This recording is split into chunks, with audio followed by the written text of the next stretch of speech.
السلام علیکم یاران البہارا، ایسے ہی نہیں کہتے۔ دو دوستوں کے پیار کی لازوال کہانی سناتا ہوں۔ اگلے دن اعلان ہوتا ہے کہ فلانا شخص فوت ہو گیا، تو اس کا جو دوست ہوتا ہے وہ جا کے پوچھتا ہے یار کس کا اعلان ہوا ہے میجر؟ تو وہ لوگ بتاتے ہیں تمہارے دوست کا اعلان ہوا ہے، رات کو ہارٹ اٹیک آیا تھا، وہ فوت ہو گیا ہے۔ وہ انا للہ انا الیہ راجعون پڑھتا ہے، بڑا پریشان ہوتا ہے اور اس کے گھر کی طرف چل پڑتا ہے۔ راستے میں دیکھتا ہے سب دکان بازار کھلے ہوئے ہیں۔ اس کا دوست کہتا تھا جس دن میں مروں گا نا پورا بازار بند ہو جائے گا، تو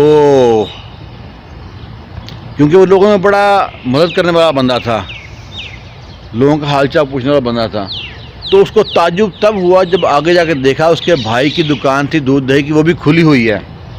اس سے جا کے پوچھتا آپ نے دکان نہیں بند کی؟ وہ کہتا نہیں یار دودھ خراب ہو جائے گا، ابھی جنازہ لیٹ ہے، تو میں نے کہا چلو دودھ بھیج دیتا ہوں۔ انہوں نے کہا چلو ٹھیک ہے۔ اس کے دوست کو دفنانے کے بعد 5-7 دن بعد کوئی شخص آ کے کہتا ہے اس کے بھائی کی دکان پہ آتا ہے دودھ دہی کی کہ میں نے آپ کے بھائی کو 5 لاکھ قرض دیا تھا، تو قرض کا کیا کریں؟ کچھ قرض آپ واپس کر دیں، بھائی تو آپ کا نہیں رہا۔ وہ کہتا ہے دیکھیں جی اس کے بیٹے صاحب حیثیت ہے، میرا بھائی سے اتنا لمبا کوئی رشتہ نہیں تھا، تو آپ اس کے بیٹے سے جا کے بات کریں۔ اس کے بیٹوں کے پاس جا کے کہتا ہے جی آپ کے باپ نے مجھ سے قرض لیا تھا 5 لاکھ روپے۔ تو لڑکے کہتے ہیں دیکھیں جی ہمیں کوئی پتہ نہیں آپ کیا کر رہے ہیں، آپ جھوٹ بول رہے ہیں، سچ بول رہے ہیں، فراڈ کر رہے ہیں، ہم سے نہیں مانگے، ہمیں نہیں دیں گے پیسے آپ کو۔ وہ بڑا پریشان ہوتا ہے، وہ اس کے دوست کے پاس جاتا ہے، اسے کہتا ہے آپ کو تو پتہ ہے آپ کے دوست نے قرض لیا تھا؟ وہ کہتا ہے جی مجھے پتہ ہے۔ کہتا ہے میں اس کے بھائی کے پاس بھی گیا، اس نے انکار کر دیا، اس کے بیٹے کے پاس بھی گیا، اس نے انکار کر دیا، بتائیں میں کیا کروں؟ وہ بولتا ہے میں بات کر کے دیکھتا ہوں۔ وہ بھی بات کرتا ہے لیکن وہ نہیں مانتے، تو وہ بڑا پریشان ہوتا ہے۔ ایک تو وہ پریشان ہوتا ہے، دوسرا اس کو خواب میں دوست پریشان نظر آتا ہے، ڈبل پریشانی ہوگی اس کے لیے۔ اور یہ بات ان وقت کی ہے جب 1 لاکھ بڑی اہمیت رکھتے تھے، آج سے 10 سال پہلے کی بات ہے یہ۔ تو وہ پریشانی میں کیا کروں اسی پریشانی میں گزر جاتے ہیں اس کے دن۔ تو اس کے ذہن میں آتا ہے کہ اس کی ایک دکان ہوتی ہے جس کا جو رزق کا اس کا ذریعہ ہوتا ہے، وہ دکان سامان کے ساتھ بیچ دیتا ہے۔ جب دکان بیچ دیتا ہے اور اس کو قرض دیتا ہے تو کچھ دن بعد وہ شخص جس کو قرض واپس کیا ہوتا ہے اس کے پاس پھر آتا ہے، اسے 2 لاکھ واپس دیتا ہے۔ کہتا ہے مجھے پتہ لگا کہ آپ نے اپنی دکان بیچ کے اپنے دوست کا قرض ادا کیا ہے، آپ نے دوستی کا فرض ادا کر دیا، تو میں آپ کو 2 لاکھ آپ کو واپس کرتا ہوں کہ تاکہ آپ کوئی کاروبار کر لیں، آپ کا ذریعہ معاش پورا ختم ہو گیا ہے۔ تو وہ بڑا خوش ہوتا ہے، شکر ادا کرتا ہے، اللہ کا 2 لاکھ رکھتا ہے۔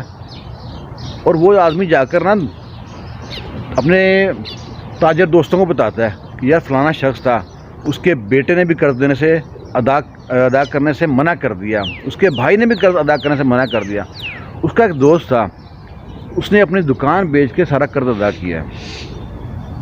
تو وہ کہتا ہے اچھا، تو وہ لوگ بڑے متاثر ہوتے ہیں اس سے۔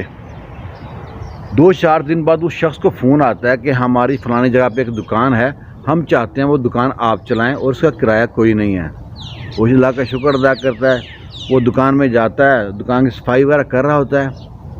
اتنی دیر میں ایک ٹرک آ کر رکتا ہے، ٹرک سامان سے بھرا ہوتا ہے، اس میں سے ایک لڑکا اترتا ہے، کہتا ہے میں فلانے تاجر کا بیٹا ہوں، میرے باپ نے یہ ٹرک کا سامان جو ہے آپ کے لیے بھیجا ہے، آدھے سامان کے پیسے آپ نے کمان بیچنے کے بعد دینے ہیں اور آدھا سامان اللہ کی رضا کے لیے میرے باپ نے آپ کے لیے بھیجا ہے۔